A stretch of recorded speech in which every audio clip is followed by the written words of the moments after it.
Okay, so this is the video for the reply speakers of both the opposition and proposition. I'm going to put these together into one video. Now, during the debate, after the opposition third speaker, or the whip, is finished, the opposition reply speaker has his or her speech. And then it finishes with the proposition. So the order switches a little bit in the Asian parliamentary debate. So opposition will go first and then proposition. So proposition starts the debate and finishes the debate. Now, as the reply speaker, you have one job to do, and that job is to show why your team won.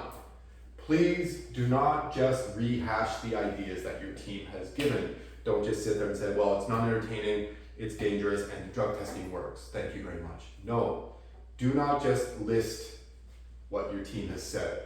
What you want to do is convince the judges and everyone, even, convince everybody that's listening to you that your team won this debate. And a really good way to do that is to use rhetorical questions. These are questions that people don't have to answer because the answer is obvious, right?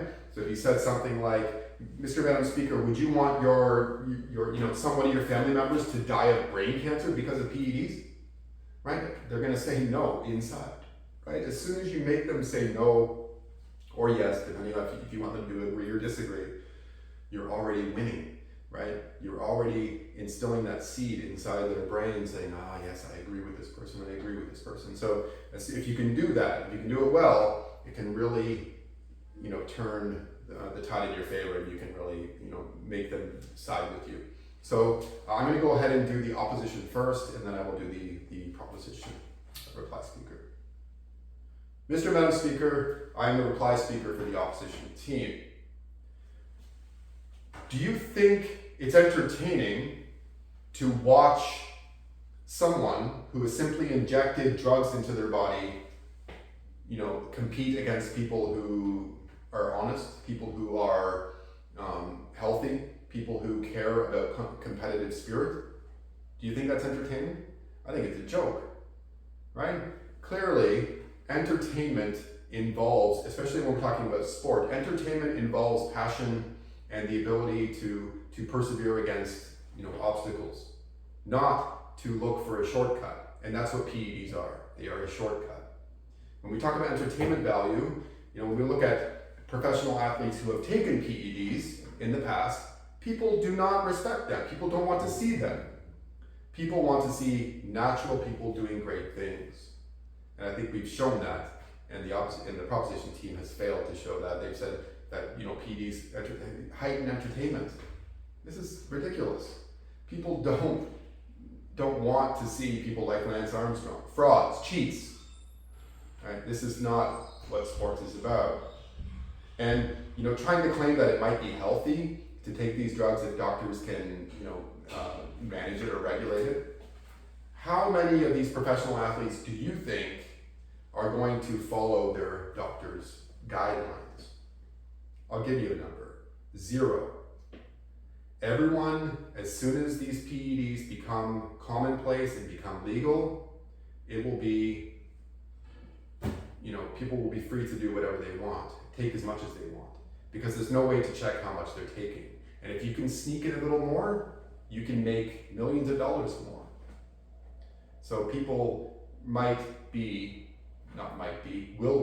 most definitely will be inclined to cheat because everyone else is taking them anyway. So if I just take a little bit more, I can make more money, I can win more games, I can get more records. And this is what will happen, and will be detrimental to their health. People will end up sick, right?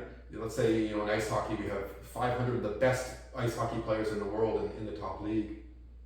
If everyone starts taking PEDs, you're going to see half of them coming down sick in a very short time. And the long-term effects, right? Many of them are not going to make it past 50. So clearly, it's not healthy. It's dangerous. And as far as drug testing, we know it works, right? We're catching people all the time. These days in MLB, very few people take them because the cost is so high, right? If you were making $10 million, would you risk $5 million so you could jump a little bit higher or run to first base a little bit faster? Of course you wouldn't, right? You wouldn't do that because it's a lot of money and it's your job and it's your pride. And people don't respect people who take PEDs, and they shouldn't. because it's dangerous, it's unnecessary, it doesn't add anything to sport, right? And if you're gonna get caught, your career is gonna be over. So PEDs, we have it under control. They're clearly unhealthy and they add nothing to sports. So we should not be allowing PEDs in professional sports. The proposition team has failed to show otherwise, and this motion must not pass.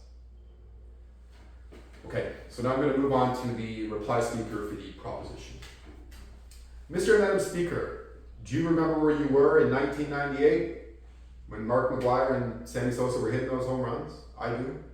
I remember exactly where I was, and most people do as well, because it was such an important time in sports history, because people wanted to see it, because it was exciting and it was new and records were being smashed.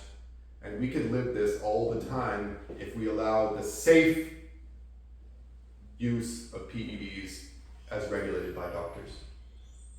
Do you not think that people know their bodies? Do you not think that doctors know what they're doing? The only reason that people are getting sick from PEDs is because they're doing things that they're being told by the wrong people. If we legalize it, if we regulate it, we'll have all of the good people doing all of the good things all of the time, and we will have no issues with health at all. And besides that, it's kind of a failed experiment, right? Drug testing simply doesn't work. We can look at what's happened. Did you not hear what we just said about Lance Armstrong? 7 consecutive Tour de France wins? That's unheard of. And all of this was being done while he was doping. And he wasn't caught. He was caught because his teammate ratted him out. How is this possible? It's possible because drug testing is flawed. Drug testing does not work. And when it does work, people are being paid off to look the other way. Right? So, I mean, when we think of sports, when we think of excitement, when we think about paying $300 a ticket to go see a professional game or match, we're doing so with the idea that we are getting something special. And if we can make that special event more special by allowing athletes to do what many are already doing, we can make sports better. We can make sports great.